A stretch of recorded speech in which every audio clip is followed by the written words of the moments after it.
Ada lagi?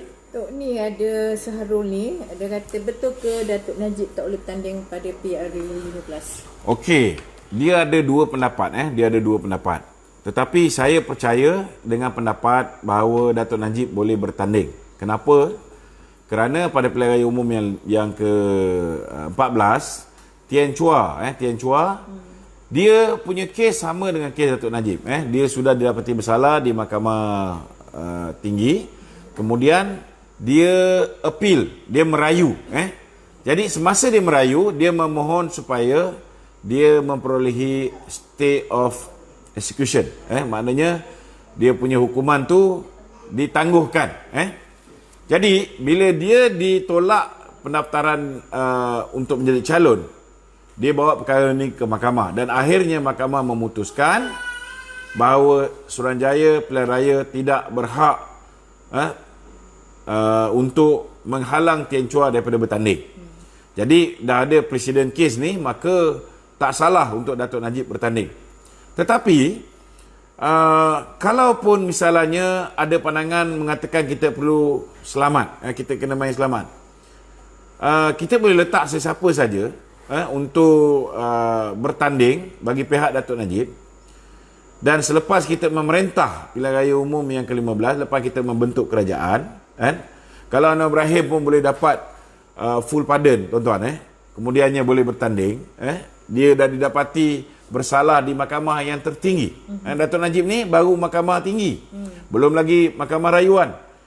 Kena ingat, kalau misalnya mahkamah tinggi ni seorang je jadi hakim, mudah untuk pihak Mahathir berkompromi. Kita pun tahu memang dia kompromi dengan hakim ni. Kita pun boleh fikir, bukan kita bodoh tau. Hakim ni, dia hakim mahkamah komersial.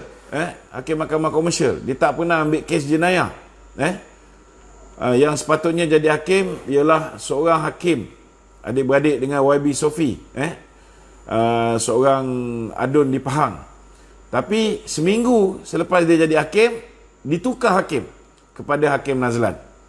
Dan Hakim Nazlan ni, tuan-tuan, saya nak beritahu, dia jugalah yang telah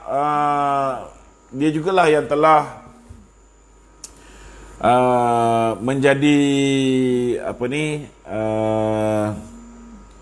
dia jugalah yang telah menjadi hakim untuk kes-kes yang melibatkan orang-orang UMNO.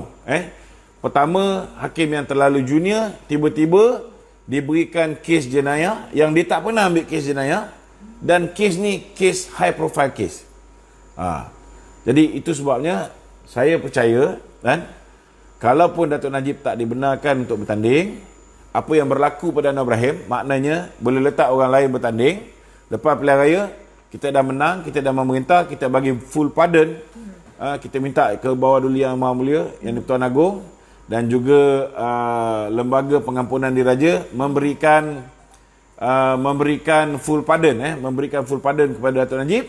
Kemudian kita boleh kosongkan satu kursi, kita boleh bagi Datuk Najib bertanding sebagai ahli parlimen, dan dia boleh diangkat menjadi Perdana Menteri selepas tu. Tak ada masalah. Cuma yang penting sekali, jangan kita jadi macam Mahathir, janji nak bagi Anwar Ibrahim, last kali Anwar Ibrahim pun tak merasa. Yang penting tu je. Kalau misalnya dalam UMNO ni boleh berpakat, kita boleh berpakat, Tok Mat boleh berpakat dengan Datuk Najib, boleh berpakat dengan Zahid, semua sekali, masing-masing meletakkan kepentingan negara. Kita negara ni berada dalam keadaan krisis ekonomi. Negara ni perlukan seorang yang mampu untuk menguruskan ekonomi dengan baik, mampu untuk mengembalikan foreign direct investment, mampu untuk merancangkan pertumbuhan ekonomi. Kalau semua orang faham bahawa kualiti ini ada pada Datuk Najib, saya yakin mereka akan menerima Datuk Najib sebagai Perdana Menteri. Lepas tu kita nak bagi Tok Mat ke, nak bagi siapa jadi Perdana Menteri, terpulang. Tetapi dalam keadaan kita dalam krisis ni, kita perlukan seorang pemimpin yang ada track record. Rakyat pun kena ingat, tuan-tuan kena faham ni. Rakyat tak akan bagi peluang pada orang baru untuk jadi Perdana Menteri. Kena faham. Sebab apa? Sebab mereka pernah beri peluang kepada seorang yang pernah menjadi Perdana Menteri 22 tahun. Pasukan dia semua orang baru. Lim Guan Eng orang baru, Azmin Ali orang baru, Zuraida Kamaruddin orang baru, semua orang baru. 22 bulan tuan-tuan, jahanam negara. Jahanam negara. Kita punya hutang negara daripada 86.8 bilion tahun 2017 tuan-tuan. Lebih kurang 50.8% daripada kita punya GDP.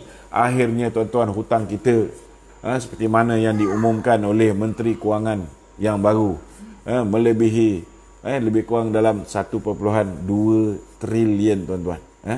Cuba bayangkan tu, takkan tak boleh kira. Dulu 600 lebih, sekarang dekat 1.2, dua kali ganda. Itu baru 22 bulan. Kalau yang ada pengalaman 22 tahun jadi Perdana Menteri ni pun gagal, dan rakyat sudah boleh berfikir, adakah tuduhan ke atas Datuk Najib ni betul ke tak betul? Kalau Datuk Najib ni tak betul, tuan-tuan, kalau Datuk Najib ni perompak, cuba fikir dengan otak yang waras. Bagaimana dengan bajet yang kurang berbanding dengan bajet yang dibentangkan oleh Lim Guan Eng? Datuk Najib boleh bagi macam-macam kepada rakyat. Tetapi bila bagi kepada orang yang kononnya bersih, habis semua yang diberikan oleh Datuk Najib. Dirampas, habis, hilang.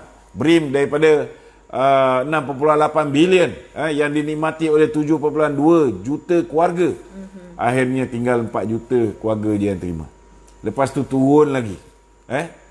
Bantuan pada nelayan hilang, bantuan kepada pesawat padi hilang. Dulu setiap bulan Disember, November, Januari, musim tengkujuh, kita bagi bantuan musim tengkujuh kepada penoreh getah, habis langsai tuan-tuan.